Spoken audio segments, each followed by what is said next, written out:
ষড়গোস্বামীর মধ্যে একজন গোস্বামী, যার নাম রঘুনাথ দাস গোস্বামী। নিতাই গৌর হরি।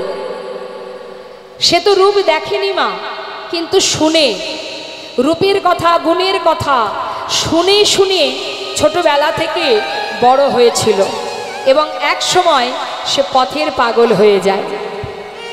এই যে রঘুনাথ দাস, আমরা ষড়গোস্বামীকে সবাই জানি, জয়রূপ সনাতন ভট্ট রঘুনাথ, শ্রীজীব গোপাল ভট্ট দাস রঘুনাথ। তা রঘুনাথ দাস, যার ঘর ছিল আমাদের নৈহাটি থেকে যদি আমরা বর্ধমানের দিকে যাই, একটা স্টেশন পড়ে যার নাম আদি সপ্তগ্রাম। মন দেবেন কথার মধ্যে, শুধু দেখুন শুনে পথের বাহির হলো। তাই তো মহাজন পদাবলিতে বললেন যে যুবতী মনোহর বেশ।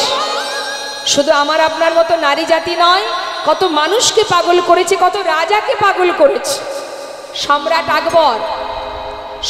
আকবর তিনি লিখেছেন, জিও জিও মেরা মন চোরা গোরা, आप ही नाचो तो आपन रसे भरा, ওই ছন প্রভু কো যাই বলি হারি, সম্রাট আকবর তেরা প্রেম ভিখারি। কত ভক্তের কথা বলবো, কত মুসলমান ভক্ত বিধর্মী হয়েও ভগবানকে যারা ভালোবাসে তাদের কোনো জাত থাকে না। যেমন নাসির মাহমুদ, আব্দুল করিম, কাজী নজরুল ইসলাম, চাঁদ কাজী, যারা নিজেকে সঁপেছিলেন গৌর চরণে। হ্যাঁ, তা সেই যে আদিশব্দ গ্রাম নিবাসী গোবর্ধন দাসের একমাত্র ছেলে এই রঘুনাথ দাস। গোবর্ধন দাস তিনি একটু ভক্তি মার্গের ছিলেন মা। তিনি যেখানে ধর্মীয় কাজ হতো দান ধ্যান করতেন, যেখানে ভগবানের সেবা হতো দান করতেন, কারণ তিনি জমিদার ছিলেন, তো তার তো কিছু অভাব ছিল না। এখন তার মনের বাসনা যে আমার ছেলে, আমার সন্তান, তারও যেন কৃষ্ণপদে মতিগতি থাকে। সব মা বাবাই তাই চায়, ছেলে মেয়েদের যেন ভগবানের চরণে মতি থাকে, প্রত্যেকটি মা বাবা চায়। এখন গোবর্ধন দাস তার স্ত্রীকে বলেছে, দেখো ছেলেকে যদি কৃষ্ণপদে মতিগতি করাতে চাও তাহলে ওকে ঘরে রেখে দিলে হবে না, যেখানে সাধু সঙ্গ হবে, বৈষ্ণব সঙ্গ হবে, সেইখানে নিয়ে যেতে হবে। নিতাই গৌর হরি বল। কারণ বৈষ্ণবের চরণধ্বনি না গ্রহণ করলে, বৈষ্ণবের চরণ ব্রজ অবনীর সুখ সম্পদ, শোনো ভাই দিয়া এক মন, আশ্রয় করিয়া ভজে তারে কৃষ্ণ নাহে ত্যাজে, আর সব মরে অকারণ। বৈষ্ণবের চরণ জল কৃষ্ণ ভক্তি বল, আর কিছু নাহি বলবন্ত, বৈষ্ণবের চরণ রেণু মস্তকের ভূষণ বেনু, আর কিছু নাহি ভূষণের অন্ত। তাই বৈষ্ণব সঙ্গ করাতে হবে। ভক্তি রাজ্যে প্রবেশ করতে গেলে সবার আগে চাই সাধু সঙ্গ। তা তুমি যেখানে হরিনাম কৃষ্ণ নাম হবে সেইখানে সন্তানকে নিয়ে যাবে। প্রতিদিন গোবর্ধন দাসের স্ত্রী সন্তানকে নিয়ে যেখানে সাধু সঙ্গ হয়, কৃষ্ণ কথা হয়, সেখানে নিয়ে যায়। কোলের মধ্যে বসিয়ে রাখে। ছোট শিশু, কিছুই সে বোঝে না, তার জ্ঞান বুদ্ধি তো এখনো হয়নি, কিন্তু মায়ের কোলে বসে বসে প্রতিদিন সে কি দেখে, সবাই একে অপরকে জড়িয়ে ধরে আলিঙ্গন করছে, কেউ বা কাঁদছে, কেউ বা ধুলায় গড়াগড়ি দিচ্ছে, কেউ কৃষ্ণ কৃষ্ণ বলে চিৎকার করছে। সে বুঝুক বা না বুঝুক, দেখতে তো পাচ্ছে। এটাই তার মনের ভিতরে প্রশ্ন যে সেই মানুষটি কে, যার কথা শুনে জগতের জীব এমন পাগল হয়ে যায়। আহা, এই তার মনের মধ্যে প্রশ্ন। দেখতে দেখতে ছেলে বড় হচ্ছে মা, একটু একটু করে ছেলে বড় হচ্ছে, আর মনের ভিতরে তার প্রশ্ন জেগে উঠেছে, যার রূপের কথা এত মধুর, যার গুণের কথা এত মধুর, যার কথা শ্রবণ করে চোখে না দেখে জগতের জীব পাগল হয়ে যায়, না জানি সাক্ষাৎ দর্শন আরো কত মধুর। তার মনের বাসনা, যাকে শিশুকাল থেকে শুধু শুনেই গেলাম, যার মহিমা শুনলাম, যার গুণের কথা শুনলাম, কিন্তু চোখে তাকে দেখতে পেলাম না, যদি কোনোদিন তাকে একবার দেখতে পাই, না জানি মানব জনম ধন্য হবে।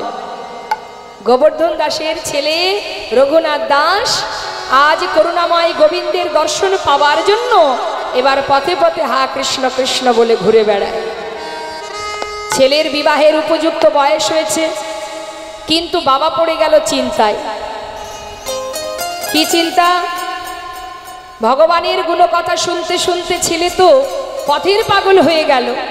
সে যদি এইভাবে পথে পথে ঘুরে বেড়ায়, তাহলে আমার জমিদারি রক্ষা হবে কি করে? নিতাই গৌর হরি বল। মনের মধ্যে চিন্তা। আমাদের ঘরে সন্তান আসলে দেখবেন অনেক ঘরেই আছে, একটু ভক্তি রাজ্যে যদি প্রবেশ করে আমরা বাধা দিই, যাস না বাবা, এই পথে যেতে নেই। শাস্ত্রে বললেন সেই মাতা মাতা নয়, সেই পিতা পিতা নয়। যদি কোনো সন্তান ভক্তি রাজ্যে প্রবেশ করে, তাকে এগিয়ে দেয় সৎ মায়ের, নিজের মায়ের প্রকৃত ধর্ম। কিন্তু মাগো, ছেলে যখন পথে পথে কৃষ্ণ কৃষ্ণ কৃষ্ণ বলে ঘুরে বেড়ায়, সেই সময় গোবর্ধন দাস চিন্তা করলেন আমার জমিদারি রক্ষা হবে কি করে?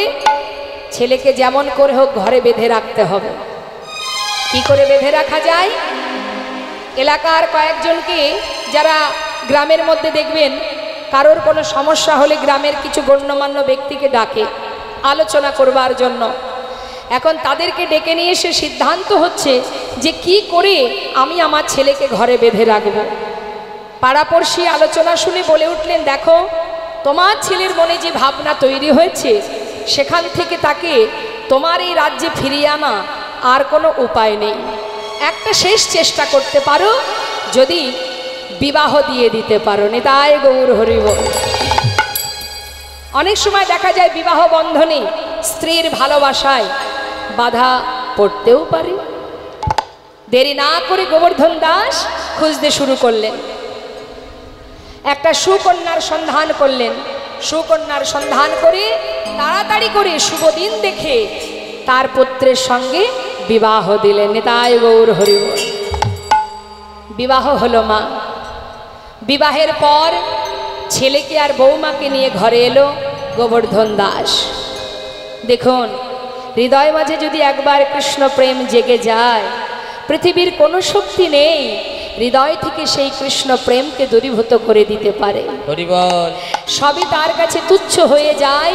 যে জন গোবিন্দকে ভালোবাসে, তার মন থেকে কোনোদিন সেই ভক্তি কেউ সরাতে পারবে না, কোনো শক্তি সরাতে পারবে না। গোবর্ধন দাস বিবাহ দিল ঠিকই, নিজের স্ত্রীকে নিয়ে রঘুনাথ দাস ফিরে এলো ঘরে। পরের দিনটাকে কি বলে মা? বিবাহের পরের দিন কাল রাত্রি। সেই দিন শ্বশুর মশাই নতুন বৌমাকে কাছে ডেকে নিলেন। মা, তোমাকে আমার বাড়ির বৌমা করে এনেছি কেন জানো? আমার ছেলে শিশুকাল থেকে এমন একটা মানুষের কথা, এমন একজনের কথা শুনে আসছে, দিনের পর দিন তার কথা শুনতে শুনতে, তার রূপের কথা, তার গুণের কথা, তার মহিমা, আজ আমার ছেলে পথের পাগল হয়ে গেছে। জানো মা, আমার এত বড় জমিদারি কে রক্ষা করবে বলো? তাই আমি আমার ছেলেকে বিবাহ দিলাম, তোমাকে আমার বৌমা করে ঘরে নিয়ে এলাম। তুমি লক্ষ্মীমন্ত মা, তুমি তোমার ভক্তি ভালোবাসা দিয়ে আমার ছেলেটাকে ঘরে বেঁধে রেখো। বাবা, আমি চেষ্টা করব। আহা, চলে গেল কাল রাত। পরের দিন এলো ফুলশয্যা রাত। ফুলশয্যা ঘরে রঘুনাথ দাস বসে বসে নয়নের জলে বুক ভাসিয়ে কাঁদছে। হে দয়াময়, এ কোন কঠিন পরীক্ষায় তুমি ফেলেছো আমায়। শুধু তোমাকে ভালোবেসেছি বলেই কি জীবনের বড় আশা তোমায় একটিবার দেখতে চাই। এই চাওয়াটাকে কি আমার ভুল? কেন তুমি এমন বাঁধনে বাঁধতে চাইলে আমায়? কেমন করে বাঁধন ছিঁড়ে তোমার কাছে পৌঁছাবো করুণাময়? শিশুকাল থেকে তোমার মহিমা শুনতে শুনতে আমার যে বড় আশা, একবার তোমায় দেখতে চাই। এ তুমি কোন পরীক্ষায় ফেলেছো আমায়? রঘুনাথ দাস আপন মনে প্রভুর চরণ স্মরণ করে কাঁদছে। তার স্ত্রী, তার সহধর্মিনী, নাম তার সরজু, জিজ্ঞাসা করছে, স্বামী আজকের ফুল শয্যা রাত্রি, তোমার আমার জীবনের আনন্দের দিন, আজকের দিনে তুমি ফুলশয্যা ঘরে বসে কাঁদছো কেন? আজকের দিনে, আমাদের সুখের দিনে তোমার চোখে জল কেন? তবে কি এই বিবাহেতে তোমার কোনো মত ছিল না? তোমার কি ইচ্ছা ছিল না? নাকি আমাকে তোমার পছন্দ নয়? কেন তুমি কাঁদছো? আজ তো আমাদের জীবনের আনন্দের দিন, সুখের দিন, তুমি কাঁদছো কেন স্বামী? রঘুনাথ দাস বলছে, সরজু তোমার প্রশ্নের উত্তর আমি দেব। তার আগে আমি তোমাকে জনিতাই আমি দুটো প্রশ্ন করব, সেই প্রশ্নের উত্তর তোমাকে দিতে হবে। বেশ, বলো স্বামী। সরজু, বিবাহের পর তুমি এই ঘরে এসেছো, এই ঘরের তুমি কে হও? স্বামী, এই ঘরের আমি কুলবধূ। বাহ, আচ্ছা সরজু, আমার কে হও? আমি তোমার সহধর্মিনী। ঠিক বলেছ। আচ্ছা সরজু, সহধর্মিনীর কাজ কি হয়? স্বামী, আমি তো অত জানি না, তবে গুরুজনের কাছে শুনেছি স্বামীর ধর্মের পথে সহায়তা করাই সহধর্মিনীর একমাত্র কাজ। সরজু, তুমি ঠিকই বলেছ সরজু। এই যে কথাটা তুমি আমায় বললে, স্বামীর ধর্মের পথে সহযোগিতা করা, তবে আজ শোনো, তোমায় আমি বলি কেন আমি কাঁদছি জানো? শিশুকাল থেকে মায়ের কোলে বসে এমন একজনের রূপের কথা, গুণের কথা, মহিমা শ্রবণ করতে করতে আজ আমি এত বড় হয়েছি। যার রূপের কথা এত মধুর, যার গুণের কথা এত মধুর, যার মহিমা এত মধুর, না জানি সাক্ষাৎ দর্শন আরো কত মধুর। মনে বড় বাসনা, যাকে শুধুমাত্র শুনেছি তাকে একবার দেখব। তাই তো পথে পথে ঘুরি, কৃষ্ণ কৃষ্ণ বলে ডাকি। আমার পিতা নিজের প্রয়োজনে আমাকে ধরে রাখবার জন্য, তাদের প্রয়োজনে আমাকে রাখবার জন্য আমার সঙ্গে তোমার বিবাহ দিয়েছে। বলো সরজু, তুমি কি আমার ধর্মের পথে সহায়তা করবে? স্বামী, তুমি কি বলছো আমায়? আমি তোমার কথা কিছু বুঝতে পারছি না। সরজু, আজই এই রাত্রেই সবার অলক্ষ্যে তুমি আমার হাতটি ধরে একেবারে বাহির দরজার বাহির করে দেবে। পারবে সরজু? বলো, তুমি আমার জন্য এটুকু করতে পারবে? সরজু পড়েছে বিপদে। মা, কি করব আমি? একদিকে শ্বশুরের বাক্য, মা তোমার ভালোবাসা দিয়ে ছেলেটাকে ঘরে বেঁধে রেখো, ও ছাড়া যে আমার আর কেউ নেই। একদিকে স্বামীর বাক্য, সরজু চিরতরে সেই মানুষটাকে একবার দেখতে দাও। আমি কোন পথে যাব? কি করা উচিত আমার? বড় চিন্তায় সরজু।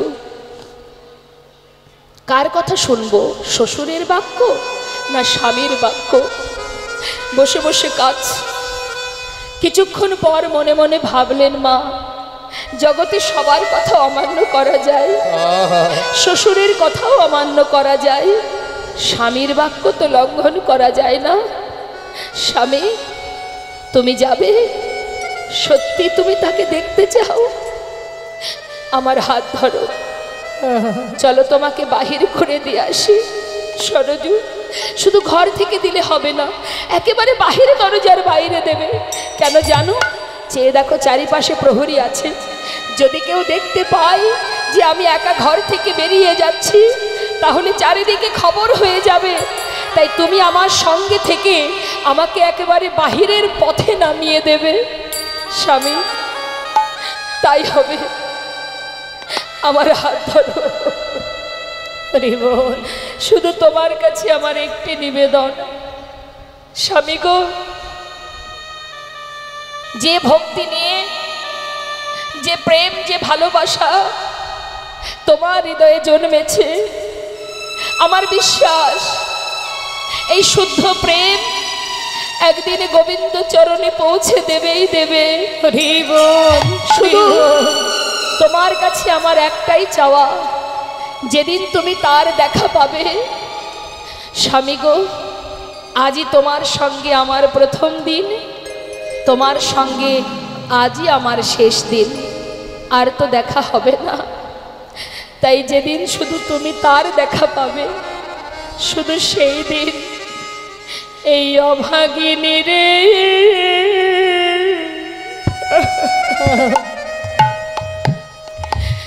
তুমি করো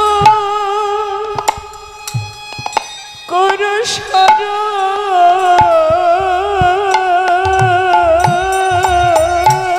সেদিন অভাগিনী রে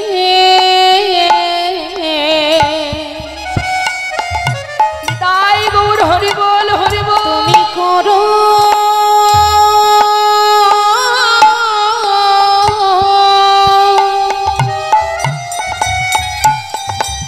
একবার করো সরো। যেদিন পাবে তুমি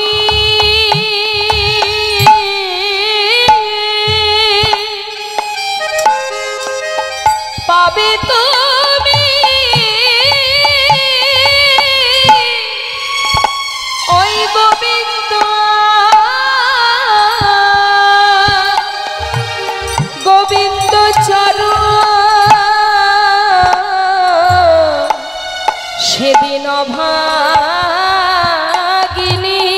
রে একবার করো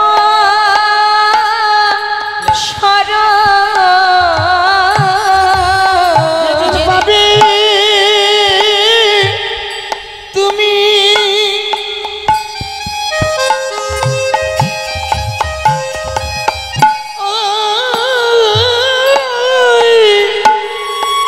ওই গোবিন্দের চরণ এ হরি বল, হরি বল। অভাগিনী রে করো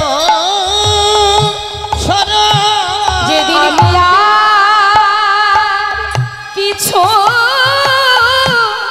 চাই না স্বামী, সেদিন এই সেদিন অভাগিনী রে একবার করো সরো।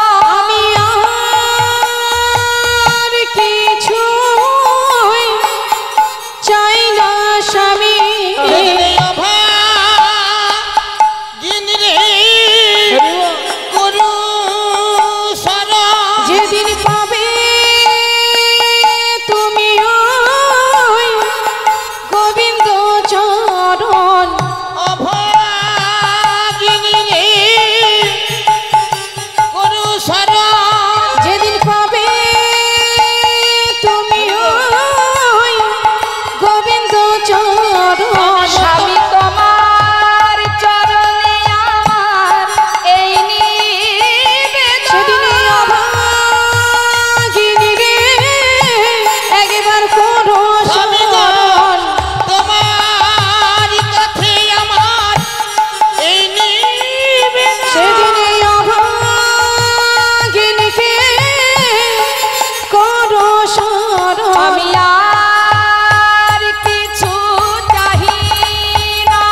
চোখে না দেখে কৃষ্ণ নাম শ্রবণ করে চিরতরে ঘর ছেড়ে পথে নেমে শ্রীধাম বৃন্দাবনে গিয়ে সেই রঘুনাথ দাস গোবিন্দ দর্শন পান।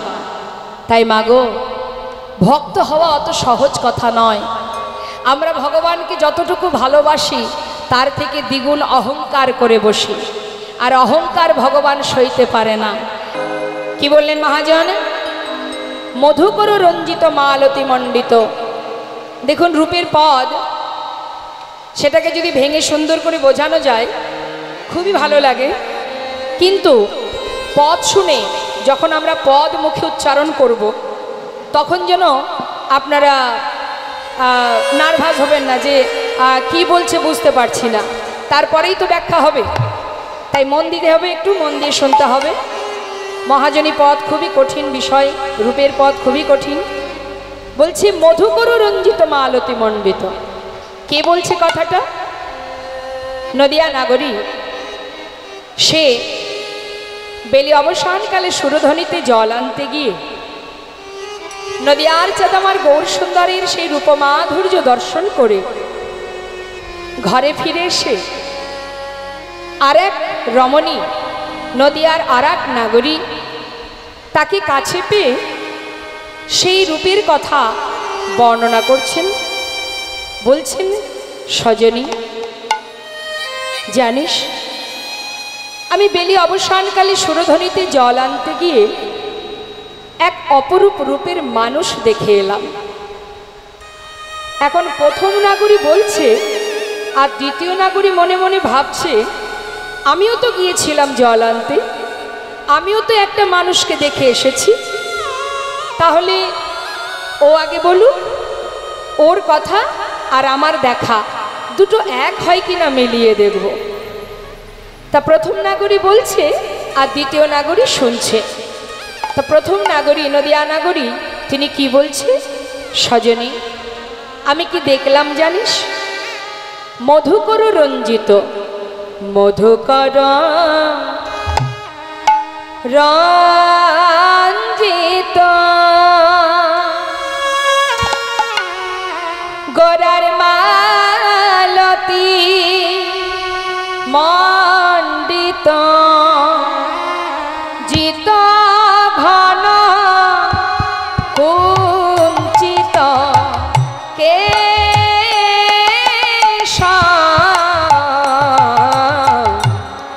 মধুকর রঞ্জিত মালতী মণ্ডিত জিত ঘন কুঞ্চিত কেশ মধুকর রঞ্জিত কোন ভাগ্যবতী সাজায়েছে, কোন ভাগ্যবতী সাজায়েছে, কোন ভাগ্যবতী সাজায়েছে, কোন ভাগ্যবতী সাজায়েছে, মালতী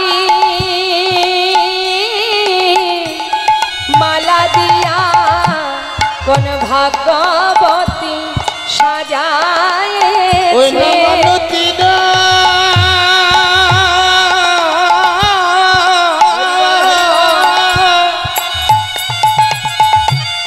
ওই মালা দিয়া কোন ভাগ্যবতী সাজাইছে, ওই না মালতী মালা দিয়া আমার গড়া বন মালতী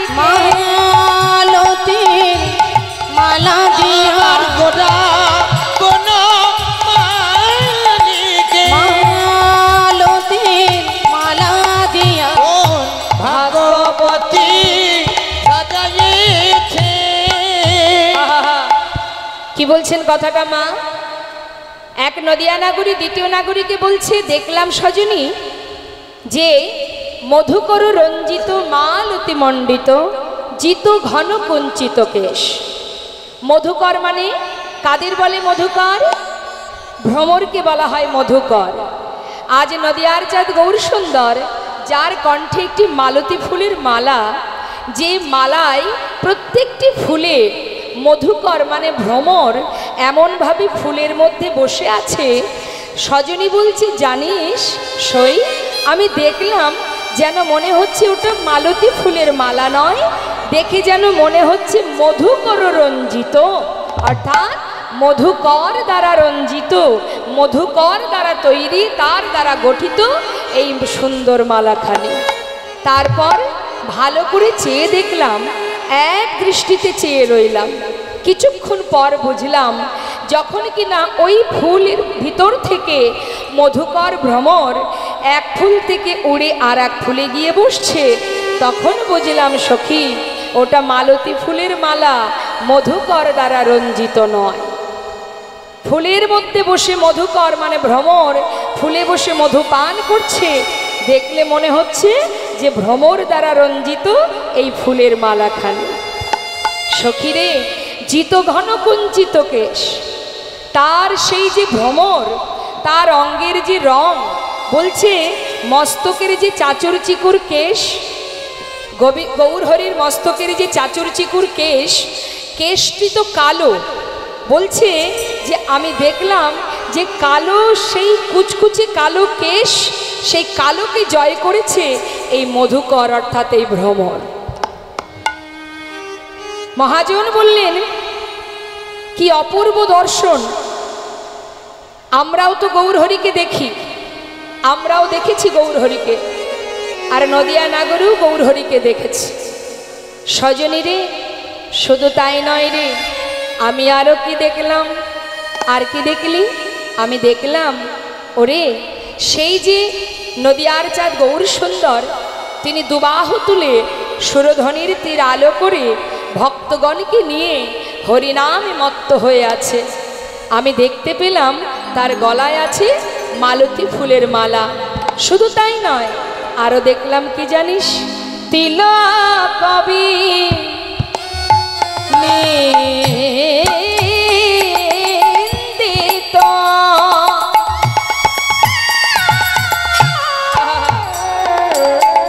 গোরার শশধর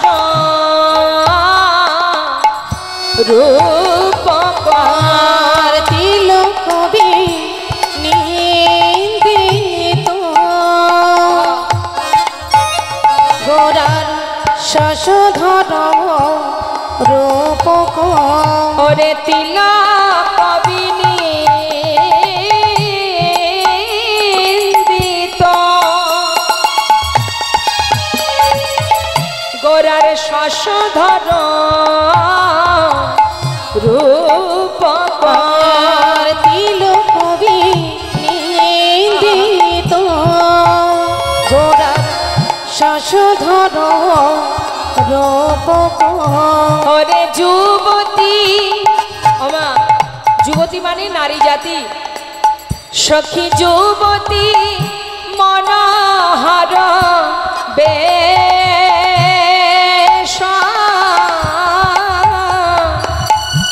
আহা যুবতী মনোহর বেশ।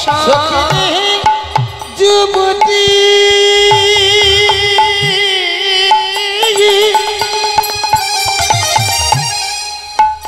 ওই না মনোহর বেশ, ওই না যুবতী মনোহর বেশ। দেখলাম হরিচন্দনে সাজাইছে, হরিচন্দনে সাজাইছে, হরিচন্দনে সাজাইছে, হরিচন্দনে সাজাইছে। ওই না হরি বলা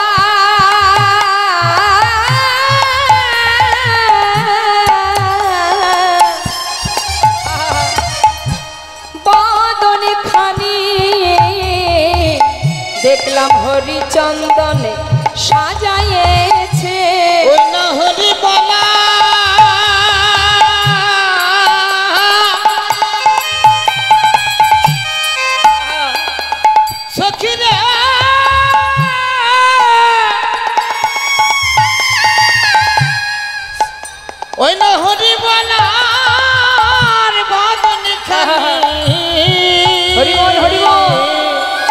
দেখলাম হরিচন্দনে সাজাইছে ওই হরি বলা বদন খানি আমি এই এখনই দেখে এলাম। হরি বলার বদন খানি এখনই দেখে আমি হরি বলার বদন খানি এখনই দেখে আমি হরি বলার বদন খানি এখনই দেখে হরি বলার বদন খানি হরিচন্দনে সাজাইছে যুবতী মনোহর বেশ ওই না যুবতী মনোহর বেশ হরিবলা বদন খানি হরিচন্দনে সাজানো হরিবল হরিবল তিলক বিনিন্দিত শশধর রূপক। কত সুন্দর কথা। জয় রাধে। শুরু হয়েছে গল্প, একটু ডেকে দিন তো। ওমা কি হয়েছে? হরিবল হরিবল। আপনাদের পাশে যে নদীটা পার হয়ে এলাম ওই নদীটার নাম কি? ভাগীরথী। ভাগীরথী, বেশ ভাগীরথী বলছেন, পাশে গঙ্গা যোগ করে দিই, পাশেই তো আছে। তা ভাগীরথী যে ভগীরথ এনেছিল সেই কারণেই তো ভাগীরথী গঙ্গা। হ্যাঁ, তা কাছাকাছি তো আছেন। গৌরহরিকে দেখেছেন তো? নবদ্বীপে গিয়েছেন? হ্যাঁ, দর্শন করেছেন? বাহ বাহ বাহ। তা গৌরহরি কেমন করে দাঁড়িয়ে আছে বলুন তো নদিয়ার মাঝে? ঠিক করে বলবেন কিন্তু। গৌর বাড়িতে গিয়েছেন তো? গৌরহরিকে দর্শন করেছেন? তা গৌর বাড়িতে গৌরহরি কেমন করে দাঁড়িয়ে আছে?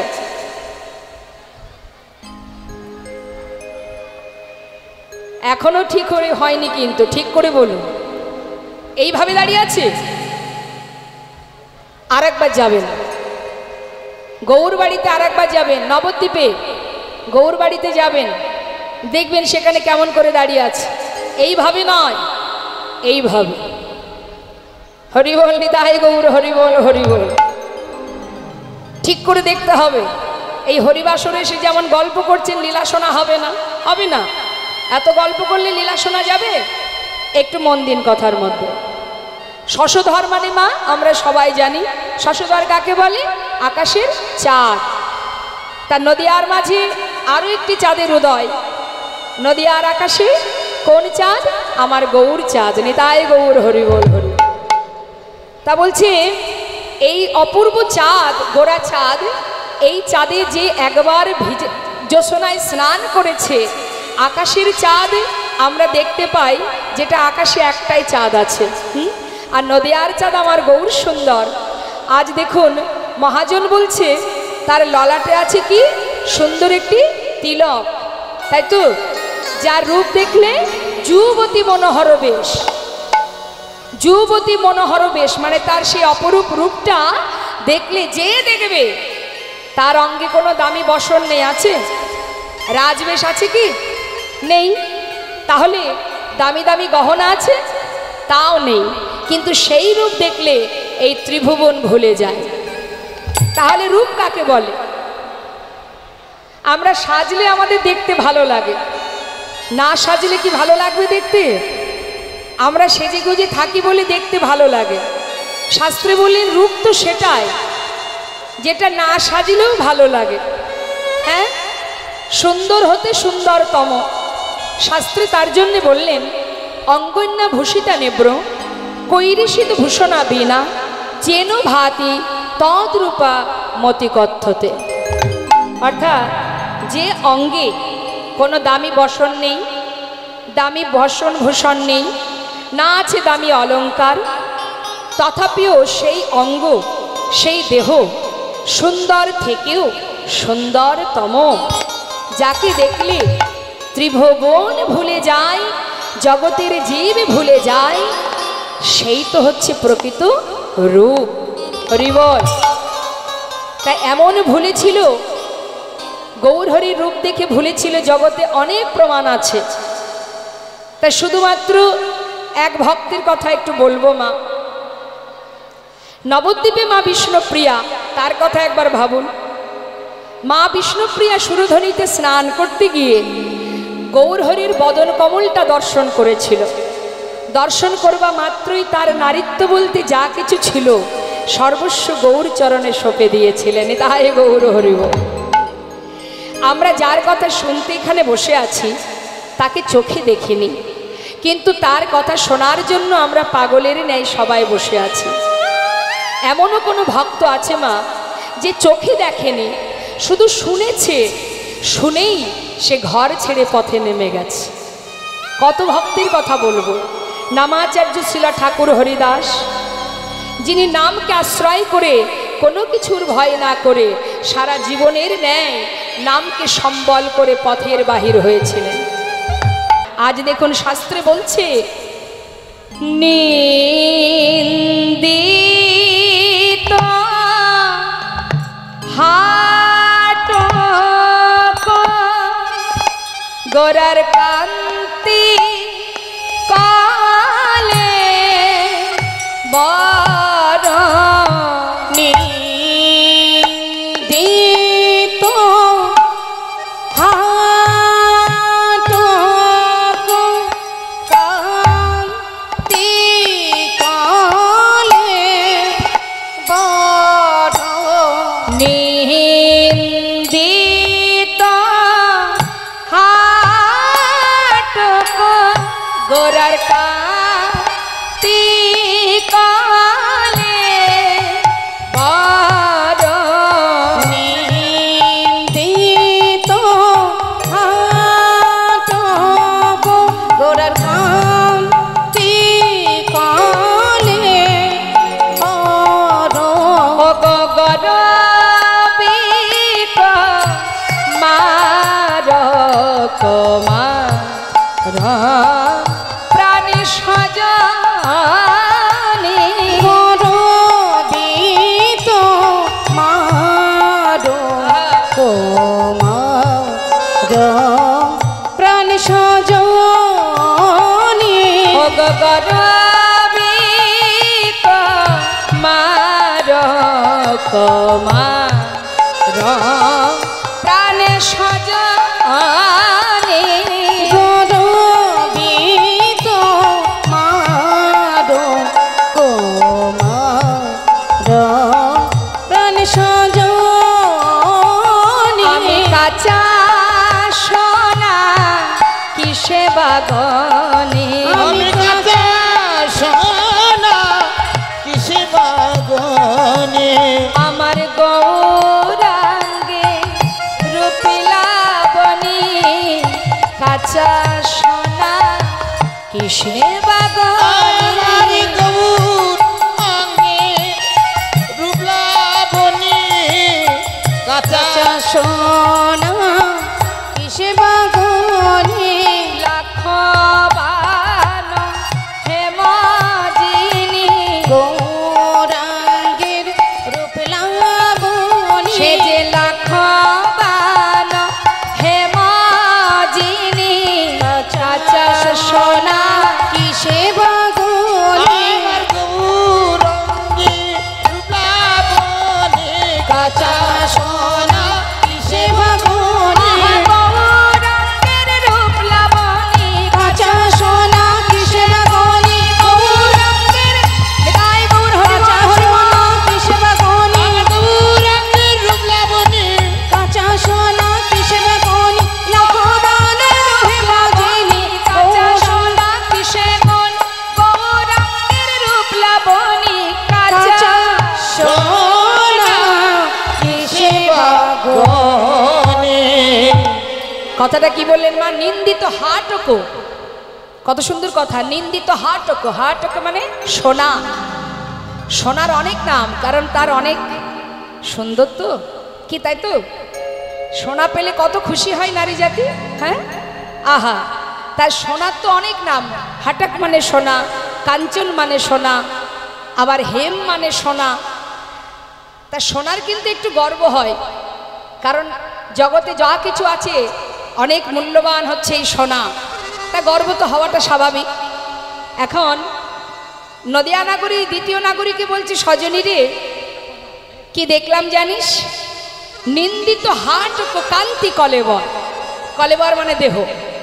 গৌরহরির সেই কলেবর অর্থাৎ গৌরহরির সেই অপরূপ সৌন্দর্য, সেই সুন্দর যে অঙ্গকান্তি দর্শন করে হঠাৎ মানে সোনা তার যে অহংকার হয়েছিল যে আমি বড় সুন্দর, আমি বড় মূল্যবান, আমি দামি, হ্যাঁ, সেই দাম সেই মূল্যবান সোনা তার অহংকার চূর্ণ হয়েছিল।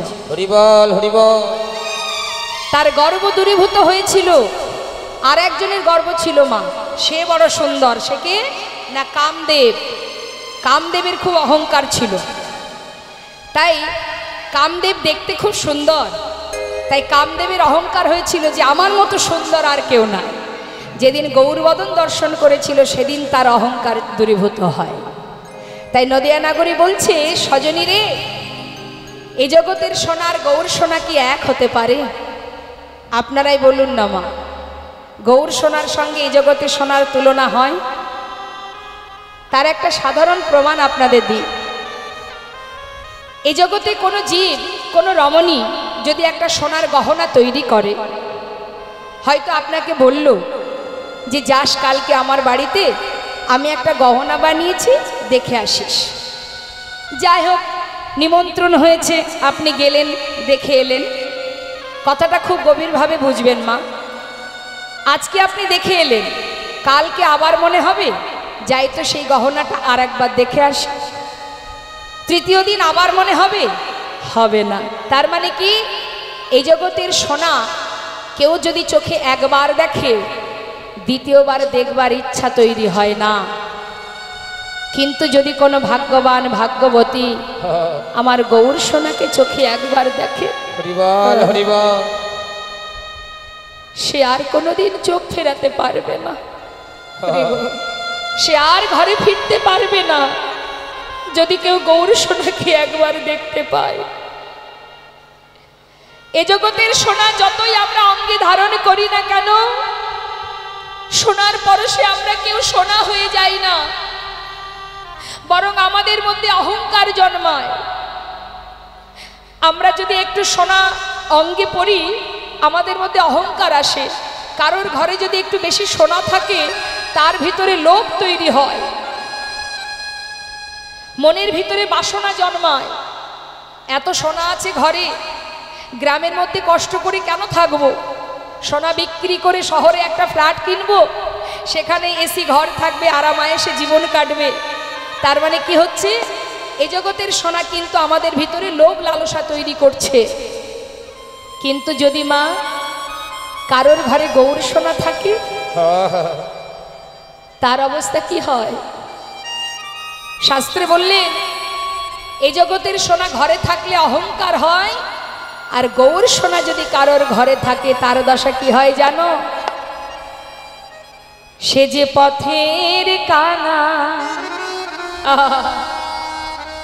কাঙাল হয়ে যায় গো, সে যে পথে এটাই গৌর হরিবল, গৌর হরিবল। কাঙাল হয়ে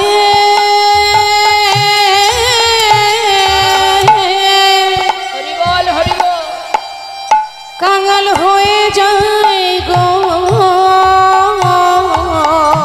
যদি গৌর সোনা, গৌর সোনা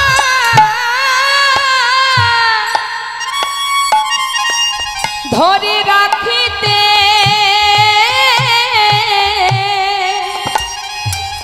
রাখিতে পারে,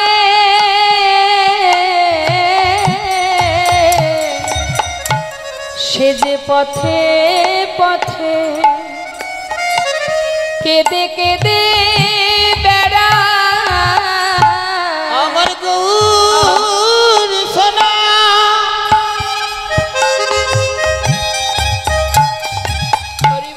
গৌর সোনা ধরে ধরে রাখিতে পারে, সে যে পথে পথে ঘুরে ঘুরে বেড়ায়। যারা দেখবেন ঘরে গোপীনাথ বিগ্রহ, গৌর নিতাই বিগ্রহ, রাধাকৃষ্ণের বিগ্রহ সেবা দেন, জীবের দ্বারে দ্বারে ভিক্ষা করে, যারা একটু অর্থশালী হয় তারা মনে মনে ভাবে, আহা বেচারা বড় অসহায়, কাঙাল ভিখারি রে, কাঙাল ভিখারি। কিন্তু জেনে রাখবেন, ভিখারি কিন্তু তারা নয়, যারা অট্টালিকা পরি বসে আছে তারাই প্রকৃতপক্ষে ভিখারি। কারণ আজ যে অট্টালিকায় বসে আছে, কাল যেদিন প্রাণ পাখিটা চলে যাবে ওই অট্টালিকা ফেলে চলে যেতে হবে। কিন্তু যখন আমরা ফিরে যাব, যাবার সময় বিচার সভায় যখন বিচার হবে, তখন যদি আমাদের পিতা জিজ্ঞাসা করে যে মনুষ্যকুলে জন্ম পেয়ে ভবে গিয়ে করেছো কি আর আমার কাছে এনেছো কি, দেবার মতো বলার মতো কিছুই আমাদের থাকবে না। কিন্তু যে জন কৃষ্ণ ধনে ধনী, যে জন গৌর ধনে ধনী, শাস্ত্রে বললেন জগতে সেই হচ্ছে মহাধনে ধনী। তাদের মানব জনম ধন্য, তাদের জীবন ধন্য, মনুষ্যকুলে জনম পাওয়া তাদের ধন্য, যে জন গৌর ধনে কৃষ্ণ ধনে ধনী। তার প্রমাণ কৃষ্ণের প্রিয় সখা সুদামা জীবনের সব কিছু হারিয়ে দাঁড়ে দাঁড়ে ভিক্ষা করে সংসারের মধ্যে কোনো রকমে দিন কাটিয়েছিল। সেই সুদামার অবশেষে ভগবান কৃষ্ণের দ্বারকায় সোনার সিংহাসনে সুদামাকে বসিয়েছিলেন।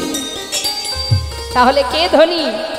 গাছতলাতে জীবন কাটিয়ে গোবিন্দের সোনার সিংহাসনে বসেছিলেন যিনি, সুদামা, সে ধনী? নাকি আমরা অট্টালিকা পরি বসে আছি, আজ বাদে কাল প্রাণ পাখি চলে গেলে আমাকে ঘর থেকে পথে নামিয়ে দেবে, আমি ধনী? হরিবল হরিবল। তাই তো শাস্ত্রে বললেন, গৌর ধনকে, গৌর সম্পদকে, গৌর সোনাকে যে জন হৃদয়ে ধরে রাখতে পারে সে যে মহাধনে।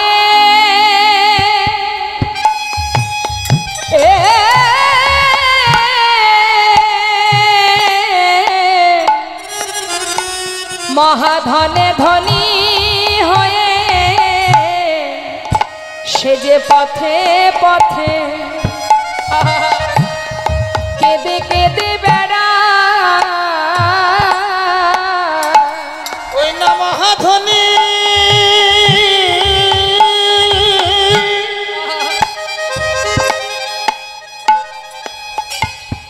ধনী হয়ে পথে পথে কেঁদে কেঁদে ঘুরে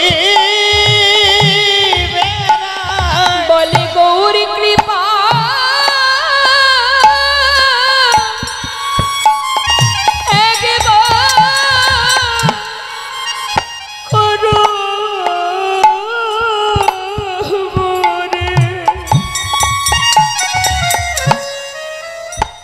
সে যে গৌর ধনে ধনী হয় গো। ওই গৌর কৃপা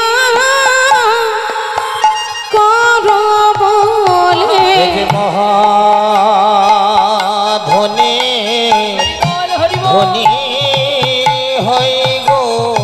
গৌর কৃপা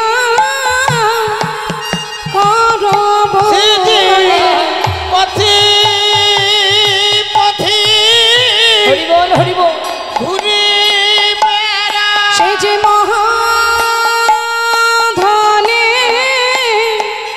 ধনী হয় গো। বলে একবার মরে কৃপা করো, মহাধনে ধনী হয়ে।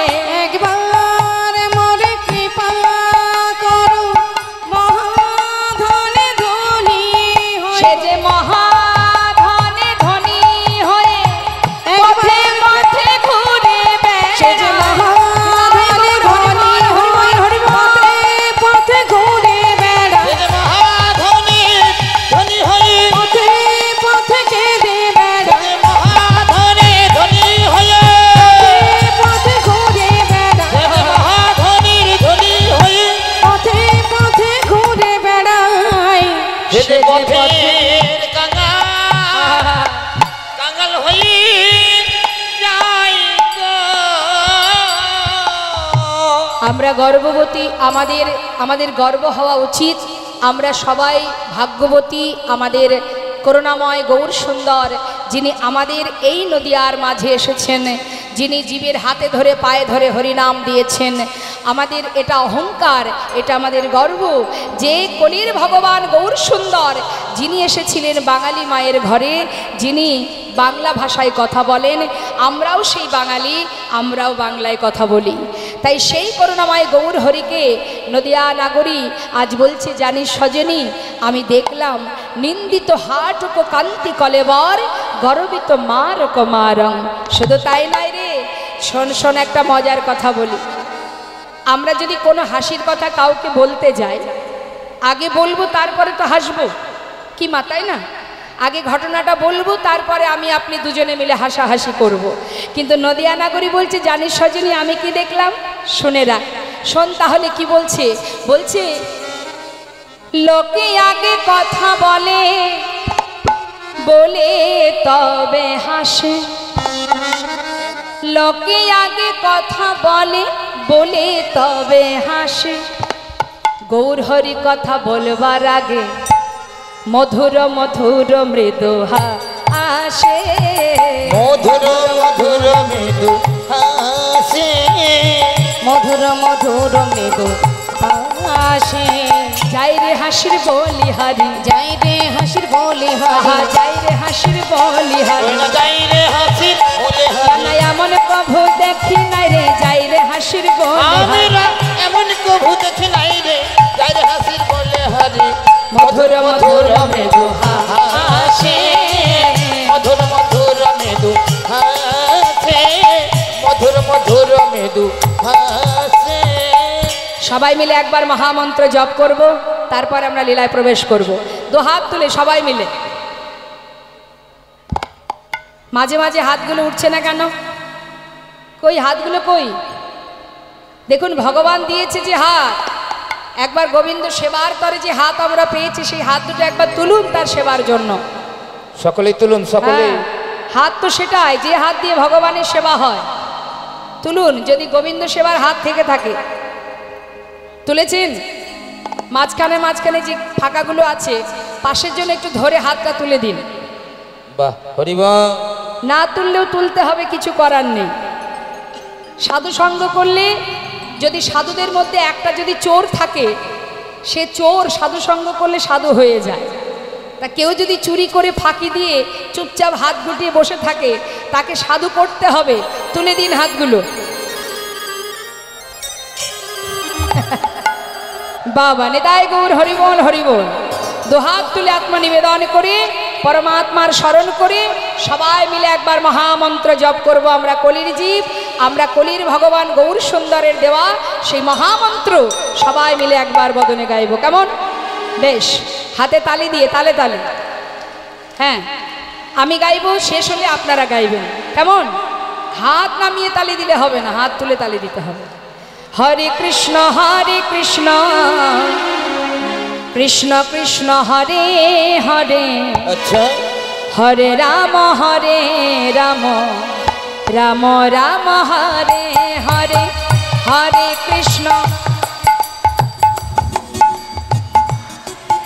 আরেকটু জোরে।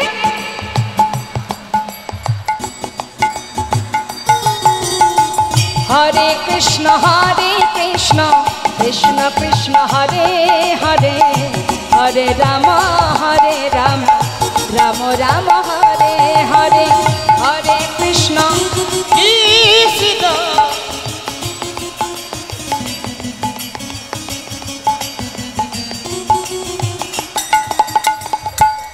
আচ্ছা, বুঝতে পারছি না এই ফিস ফিস করে কেন গাইছেন? এমনভাবে গাইবেন আকাশে যদি দুর্যোগ হয়, যে গর্জন হয়, তার থেকে জোরে জোরে গাইতে হবে। কেমন? মায়েরা কি একটু ঝগড়া টগড়া করেন নাকি? করেন? ঝগড়া করেন? করেন না? তাহলে একটু বাবাদের কাছে শুনবো। ঠিক আছে বাবা, মায়েরা কি ঝগড়া করে? করে? ওই যে সত্যি কথাটা বলে দিল।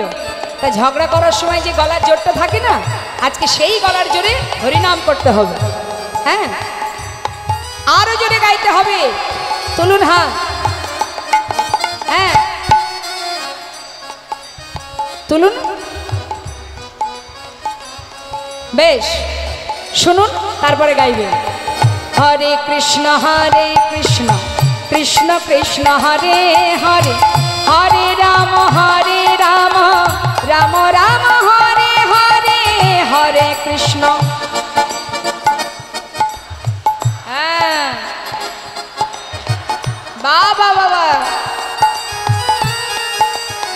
হরে কৃষ্ণ কৃষ্ণ কৃষ্ণ হরে হরে, হরে রাম রাম রাম হরে হরে। বলুন বলুন বলুন। বাবা আরেকবার। হরে কৃষ্ণ কৃষ্ণ কৃষ্ণ হরে হরে, হরে রাম রাম রাম হরে হরে, হরে কৃষ্ণ কৃষ্ণ।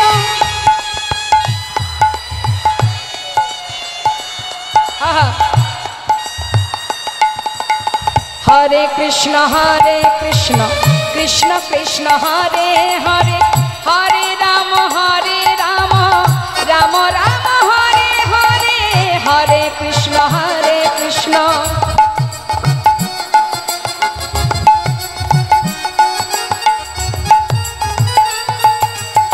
হরে কৃষ্ণ কৃষ্ণ কৃষ্ণ হরে হরে, হরে রাম রাম রাম রাম হরে হরে, হরে কৃষ্ণ কৃষ্ণ কৃষ্ণ হরে হরে, হরে রাম রাম রাম হরে হরে, হরে কৃষ্ণ কৃষ্ণ হরে হরে, হরে রাম রাম রাম হরে হরে, হরে কৃষ্ণ কৃষ্ণ কৃষ্ণ কৃষ্ণ হরে হরে, হরে রাম গৌর হরি বল, গৌর হরি বল, হরি বল। হরে হরে কৃষ্ণ কৃষ্ণ কৃষ্ণ কৃষ্ণ হরে হরে, হরে রাম রাম রাম রাম হরে হরে। হরে। জয় রাধেশ্যাম, জয় নিতাই, জয় গো।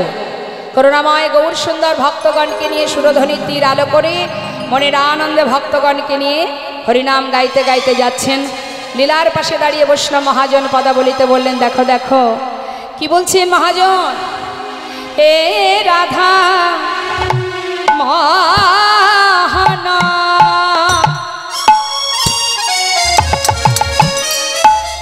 ক্ষোভিত দুরামতি, এ রাধা মোহন ক্ষোভিত দুরমতি, অগনামক আহানি রূপম লীলা,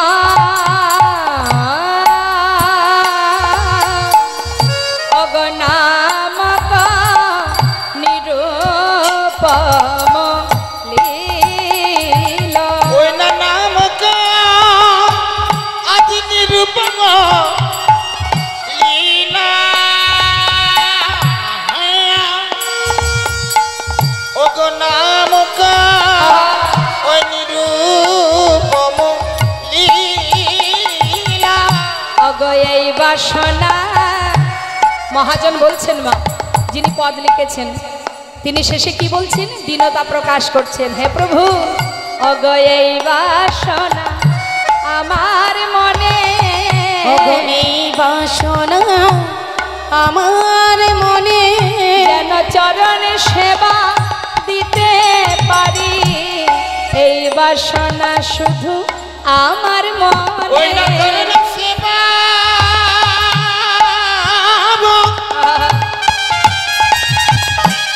করিতে পারি, হরিব বলে এই বাসনা আমার মনে, অগনামক নিরূপম লীলা, নামক নিরূপম লীলা। জয় তাই জয় গৌর। এত সময় আমরা গৌর কথায় ছিলাম, চলে যাব লীলা কথায়। তো লীলা কথায় যেতে গেলে তো একটু বৃন্দাবনে যেতেই হবে। এত সময় ছিলাম নবদ্বীপ ধামে, যাব বৃন্দাবন ধাম। তো চলুন দেখি সবাই মিলে একবার বৃন্দাবনে চলে যাই, উলুধ্বনি হরিধ্বনি করে একটা ভজন গান শুনতে শুনতে বৃন্দাবনে প্রবেশ করব। জয় রাধেশ্যাম, রাধে রাধে, জয় রাধেশ্যাম, জয় রাধে রাধেশ্যাম। বৃন্দাবনের রাজা কে মা? কৃষ্ণ। কেন নন্দ মহারাজ? কংস, কংস তিনিও নন? তাহলে কংস মহারাজ? তাও নয়।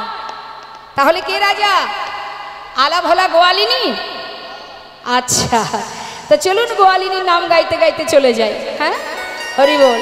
চিন্তা করুন আমার গোবিন্দ কত দয়াল, গোটা 84 ক্রোশ বৃন্দাবনটি আমার রাধারানীকে দিয়ে দিয়েছে। হ্যাঁ, কত ভালোবাসে, পুরো বৃন্দাবনটাই দিয়ে দিয়েছে। তাহলে বৃন্দাবনের সরকারকে রাধারানী, রাধে রাধে।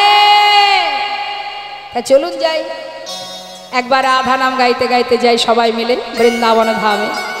আর একটু কষ্ট দেব? দেব কষ্ট? আমার জন্য নয়, যা যা নিজের জন্য। তুলুন দেখি দোহাত। রাধে রাধে রাধে রাধে। চলো চলো চলে যা। আচ্ছা, চলো চলে যা বৃন্দাবনে, চলো রে সবাই। চলো চলো চলে যায়, চলো চলে যায় বৃন্দাবনে, চলো রে সবাই। চলো চলো চলে যাই, চলো চলে যাই বৃন্দাবনে, চলো রে সবাই।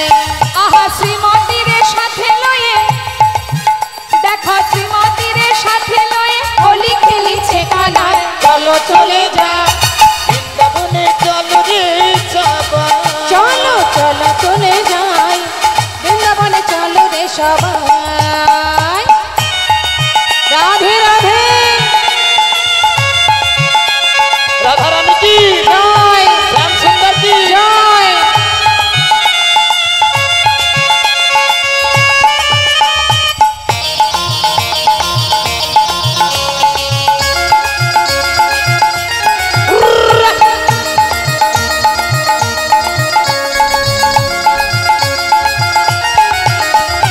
বসন্তের লাগে পরম গিরিধারীর মনে,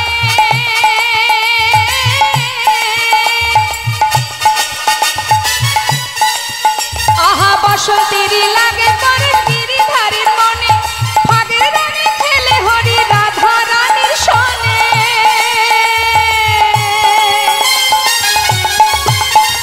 বসন্তেরই লাগে পরশ গিরিধারীর মনে,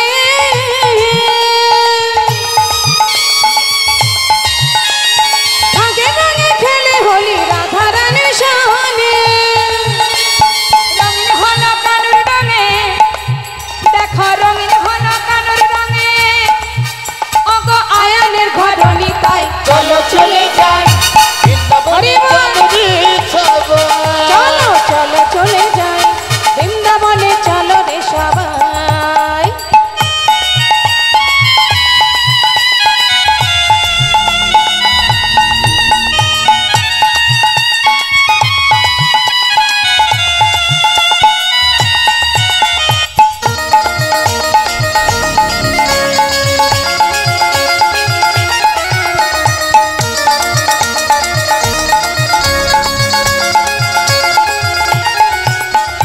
কেমন খেলা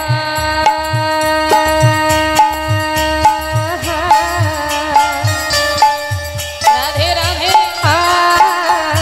কেমন খেলা,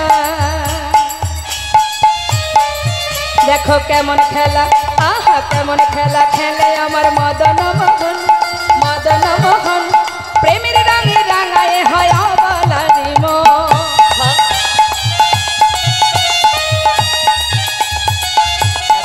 হায় কেমন খেলা,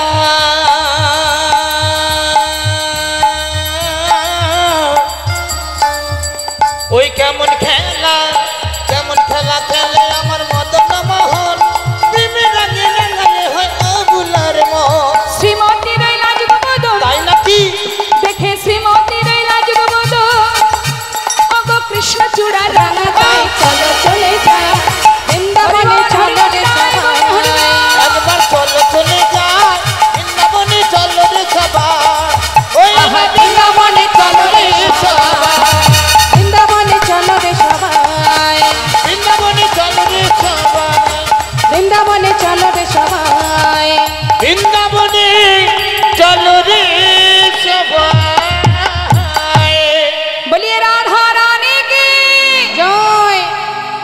কে ভালোবাসেন রাধারানীকে দেখি একবার। রাধা রানী কি জয় শ্যাম সুন্দর কি জয় বাকে বিহারী লাল কি জয় রাধেশ্যাম রাধেশ্যাম, জয় রাধে রাধে। মধুময় সুধাম বৃন্দাবন।